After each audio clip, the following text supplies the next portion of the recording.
Okay, start na po tayo. Add po tayo ulit ng another switch dito sa baba. Then need po natin i-configure yung switch number 2.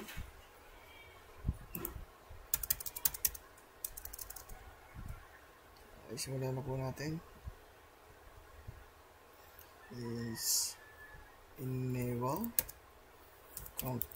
C interface range FA0/4 to 6, then channel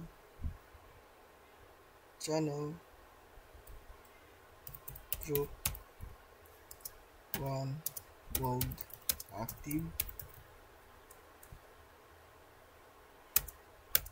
then exit.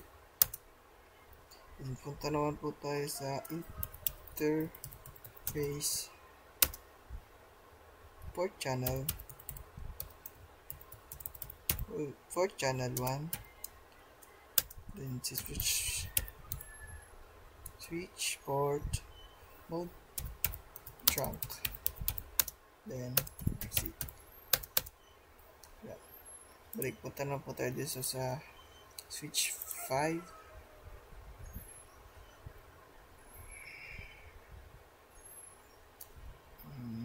Enter. Huwag po natin kakalimutan na ipakilala yung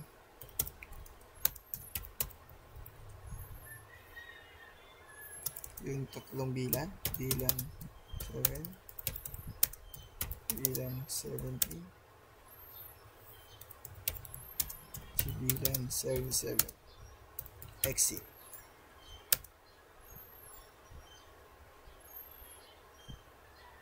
Okay, nagkamali tayo. Hindi ko napansin. Bilang 7, exit. Bilang 17, exit. Bilang 77, exit. Yan, okay na. Then punta na po tayo dun sa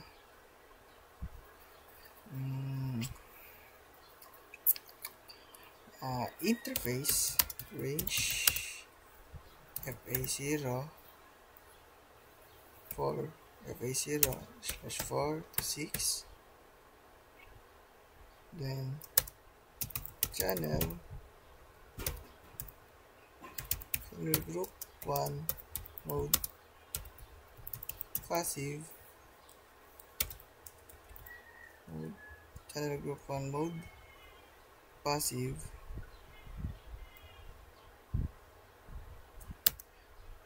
then exit. Then punta naman po tayo dun sa interface port channel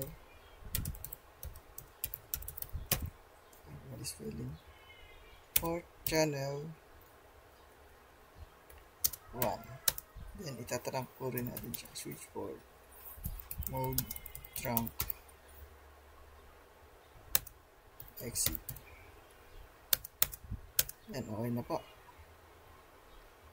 Then try naman po natin siya i-connect kung magiging okay po yung connection niya gamit ito sa fast Ethernet 4, sa fast Ethernet 4, fast Ethernet 5, sa fast Ethernet 5, fast Ethernet 6, sa fast Ethernet 6. Yan, okay na. Yan. Makikita po natin, ano pa siya, tawag doon. Naka-green pa po siya. Kasi bukas pa to. Parang may bukas pa na daanan parehas. Pero once na naayos na natin yung pag-P, okay na. Sige, ayusin natin muna yung pag-P. Tayo sa pag-P is int range FA0/7 to 8, channel group channel group 2 mode desire wow. Okay, then tatawagin natin, then exit muna po pala, then tawagin natin yung for channel 2 interface for channel 2, then itatanong po lang po rin natin switch mode trunk exit. Yan, okay na po. Then lipat naman po dito sa switch number 2, which is switch number 3. Enable T int range fa0 / 7 to 8 channel group 2 mode group 2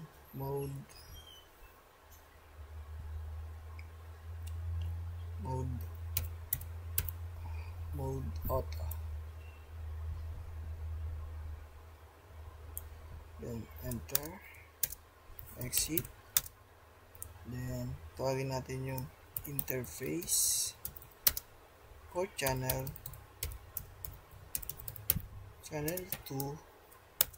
then itatrack po natin siya switch for mode trunk, then exit. And okay na po siya. Then try na po natin kung anong may itsura pag kinonect natin sa fast ethernet 7, sa fast ethernet 7 ito, then sa fast ethernet 8 nito, sa kabila ay fast ethernet 8 din. Okay, fast forward natin para may itsura. Ayun, gumana siya, nagdalawang orange tong kabilas malapit sa switch. It means ito yung priority lane. Then try muna natin kung makakalusot yung galing sa bilang 7 sa bilang 77. Uy, successful naman. Okay, bilang ito naman sa bilang 1. Okay, in process. Okay, good lang. Tapos yun, successful naman po siya. Medyo may delay na konti, kaya siguro nag-field. Then paano kaya kung putulin ko to? Ayan, pinutol ko na. Magiging green na rin yun, syempre, kasi wala na yung priority na putol niya. Dito na siya lilipat. Edi pag nag-anuli ako dito 7, papunta sa kabilang bilang 77, successful pa rin. Nice, nagana siya. Then pag pumunta naman ako dito sa kabila, then dito, yan, nagana pa rin siya. Ibig sabihin, kahit may mawala na isa, basta parang may nakaalalay na iba ng lane, okay lang. Kasi may papalit pag may nawala dito. Yun lang po. Okay na, tapos na. Thank you.